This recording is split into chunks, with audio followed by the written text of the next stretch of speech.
Hello friends, आपका मेरी इस वीडियो में फिर से स्वागत है। इस वीडियो में हम बात करेंगे कि रिएक्ट 19 के अंदर जो JSX और JSX एक्सप्रेशंस होती हैं वो हम क्यों यूज़ करते हैं, ये होती क्या है और इसकी ज़रूरत क्या है। आप देख रहे हैं जैसे मैंने ये कोड लिखा यहाँ पे और ये यहाँ पे डिस्प्ले हो रहा है। एक्चुअल में ये दिखने में लग रहा है कि ये HTML का कोड है, बट ये HTML नहीं है, ये JSX है। मैं इसको यहाँ से बंद कर देता हूँ। तो इसको हमने कमेंट कर दिया। अब हम देखेंगे कि ये एरर दे रहा है क्योंकि इसे डेटा चाहिए प्रिंट होने के लिए। डेटा हमने दिया नहीं है, उससे डेटा देते हैं और अब हम यहाँ पे रिएक्ट की मदद से काम करते हैं, ना कि हम JSX की मदद से। तो हमने यहाँ पे लिखा रिएक्ट डॉट क्रिएट एलिमेंट इस तरह से, और यहाँ पे जो पहली वैल्यू होती है वो हमने दे दिया अपना H1 क्योंकि हमें H1 डिस्प्ले करना है। जो दूसरी वैल्यू होती है वो होता है CSS का ऑब्जेक्ट, तो हमने ऐसे दे दिया। और दूसरा हम यहाँ पे दे रहे हैं कि रिएक्ट 19 फर्स्ट ऐप।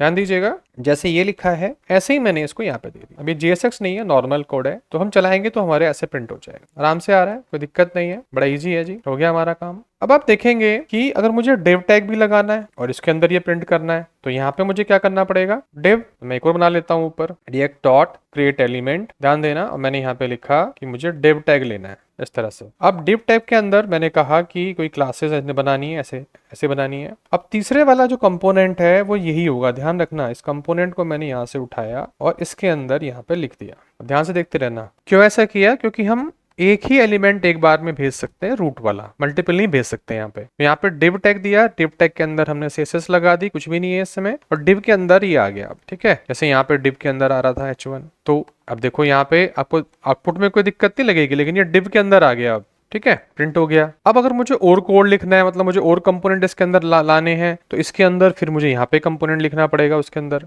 या और कंपोनेंट कैसे ऐड करूं, क्योंकि यहाँ तो इतने सारे हो नहीं सकते, मुझे फिर एक और डिव लगाना पड़ेगा। तो इसके अंदर कोड लिखना बहुत टिपिकल हो जाता है। ठीक है जी, ये रिएक्ट का नॉर्मल कोड लिखने का तरीका है। अब ये देखो इतना टिपिकल है, और पेज लंबा पेज बनाएंगे, बड़ा पेज बनाएंगे तो हम तो पागल हो जाएंगे इस कोड को लिखने में। तो इसकी जगह का जो शॉर्टकट है, इसको मैं अभी यहाँ से हटा देता हूँ, कोई जरूरत नहीं है इसकी समझने की। अब तो उसकी जगह जो शॉर्टकट है वो मेरा ये वाला है। ठीक है जी, और यहाँ पे रिएक्ट को हटा देता हूँ, इसकी जरूरत नहीं है। ठीक है जी, और क्या दिक्कत रह गई इसको, अच्छा रिटर्न नहीं किया हमने, हम रिटर्न भी हटा दिया इसलिए दिक्कत कर रहा है। हमने रिटर्न लगाया और इस रिटर्न के अंदर हमें इसको लिखना है। गलती से रिटर्न भी हटा दिया हमने, तो बिना रिटर्न के काम नहीं करेगा। तो ये हमारा यहाँ पे ऐसे आ गया, दिख रहा है, कोड हमारा लिख गया। अब यहाँ पे आपको समझने वाली बात ये है कि ये जो JSX है इसके अंदर दो चीजें हैं, एक तो JSX हो गया, एक JSX एक्सप्रेशन हो गया। पहले JSX समझते हैं। JSX कहता है ये जो रिटर्न वैल्यू है यहाँ पे सिर्फ एक ही टैग आप भेज सकते हैं। मतलब जैसे मैंने H1 लिखा और मैंने लिख दिया रिएक्ट 19 ऐप,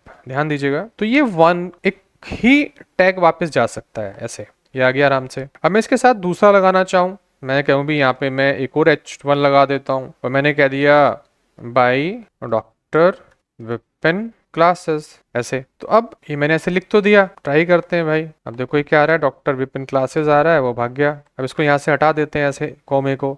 अब देखो ये एरर आ गई, समझ में आ रहा है। पहले उसे एक लाइन लेके चल रहा था कि सिंगल लाइन है, कोमा लगा दिया, लेकिन अब क्या हो गया, अब इसे लग रहा है दो टैग आ गए। तो दो टैग नहीं चल सकते ऐसे, ध्यान रखिएगा, ये काम नहीं करता। रिएक्ट जो है वो अपने कंपोनेंट से सिर्फ एक ही टैग को बाहर निकाल सकता है एक ही बार में। अब इसका तरीका क्या है जी, मल्टीपल टैग कैसे लिखें फिर, तो सिंगल लाइन है। अब यहाँ पे मैं ऐसे लिख दूं, देखो ऐसे, तो ये नहीं चलेगा।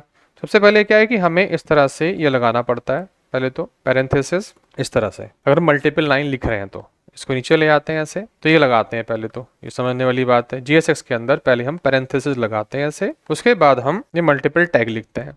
अब यहाँ से सिर्फ एक ही टैग एक बार में जा सकता है। ठीक है जी, तो अब यहाँ पे क्या करना है, या तो हम एम्प्टी टैग लगा दें ऐसे, ठीक है, ऐसे एम्प्टी टैग लगा देंगे और इस वाले टैग को एम्प्टी को उठा के यहाँ पे ले जाएंगे नीचे, तो ये चलने लग जाएगा। देखो समझ में आ रहा है, इस तरह से चल गया ये बड़े प्यार से। तो कैसे चल रहा है ये बताओ, क्योंकि हमने यहाँ पे एक सिंगल टैग को रिटर्न किया है। अब इस टैग की जगह के आपको नहीं समझ में आ रहा तो डिव लगा दो, यहाँ पे हम लोग डिव लगा देंगे। डिव हमें थोड़ा अच्छा समझ में आता है, भी डिव लगा दिया हमने इस तरह से। अब कह रहा है डिव का क्लोजिंग नहीं है भाई, क्लोजिंग ये लगा देते हैं ऐसे। ठीक है जी, तो डिव टैग हमने यहाँ पे ऐसे लगा दिया, डी थोड़ा अच्छा लगता है। लेकिन एक बारी में एक ही टैग, मतलब डिव टैग जो है वो वापस वो बाहर निकलेगा, रिटर्न होगा, और उसके अंदर ये सब टैग आ जाएंगे। तो ध्यान ये रखना है कि हमेशा हमें एक ही टैग रिटर्न करना है और उसके अंदर सब टैग कितने भी डाल सकते हो। और ये सारी जो प्रोसेस है ये सब JSX है। अब मुझे कोई वेरिएबल डिस्प्ले करना है, जैसे मेरे पास कोई वेरिएबल है, सपोज करो मैंने लिया let name equal to doctor Vipin classes, मैंने जो है इसको ऐसे ले लिया नेम को। मैं चाहता हूँ इसकी वैल्यू डिस्प्ले हो जाए यहाँ पे, ये वैल्यू ये डिस्प्ले ना हो, तो मैंने क्या किया, मैंने कहा बाई ऐसे और मैंने यहाँ पे लिख दिया नेम। समझ में आ रहा है? तो ये जो कर्ली ब्रैकेट्स हैं ये लगाएंगे और इस वैल्यू को यहाँ पे डाल देंगे। तो अगर मुझे कोई वैल्यू डिस्प्ले करनी होती है या मुझे कोई फंक्शन कॉल कराना होता है, अभी आगे देखेंगे हम, मुझे कोई चीजें रन टाइम पे एग्जीक्यूट करनी होती हैं, कंडीशन लगानी होती हैं, तो सब मैं ये इस कर्ली ब्रैकेट के अंदर लगाता हूँ। तो जब कर्ली ब्रैकेट में यूज करूंगा तो इसको बोलता हूँ JSX एक्सप्रेशन, और जब मैं ऐसे लिखता हूँ तो इसको बोलता हूँ JSX। यदि इसमें अंतर है, अब आप देखेंगे आपको डिस्प्ले ऐसे ही हो जाएगा जैसे आप कर रहे थे, सेम टू सेम, लेकिन ये अब आप JSX की मदद से कर रहे हैं, HTML की मदद से नहीं कर रहे हैं। और ये जो भी हमने किया, ये जो हो रहा है, रिटर्न हो रहा है, ये सब रेंडरिंग प्रोसेस है। तो JSX हमारी मदद कर रहा है रेंडरिंग करने के लिए। तो रेंडर फंक्शन इन सारी सिंटेक्स को समझता है कि ये JSX है, ये JSX एक्सप्रेशन है, और इस फॉर्म में वो काम करता है। अब प्रॉब्लम यहाँ पे JSX के अंदर ये है कि यहाँ पे आप इफ यूज नहीं करते हैं, ध्यान रखना, आप यहाँ पे इफ यूज नहीं कर सकते, ये वाला जैसे आप यूज कर रहे हैं। देखो यहाँ पे क्या लिखा गया, इफ आ रहा है लिखा हुआ, क्योंकि ये इफ काम नहीं करेगा ऐसे। अब मैं यहाँ पे 4 लिख दूं तो ये 4 काम नहीं करेगा कुछ भी। मैं यहाँ पे लिख रहा हूँ भाई ये i equal to 0, i less than 10 और i प्लस प्लस। तो आप देख रहे हैं ये सब चीजें यहाँ पे काम नहीं करेंगी। देखो एरर आ गई। ध्यान से समझ लेना, ना इफ काम करेगा, ना फोर करेगा, ना वाइल करेगा, क्योंकि ये जावा स्क्रिप्ट नहीं है। ध्यान से सुन लीजिएगा, ये जो रिटर्न वाली स्टेटमेंट होती है यहाँ पे इस रिटर्न के अंदर JSX काम करता है, और ये जावास्क्रिप्ट का फंक्शन है, यहाँ पे जावास्क्रिप्ट काम करेगी। लेकिन जब हम रिटर्न करेंगे कोई भी चीज यहाँ से, तो रिटर्न करने पे जावा स्क्रिप्ट JSX के अंदर यूज होगी, जावास्क्रिप्ट के अंदर JSX यूज नहीं होगा।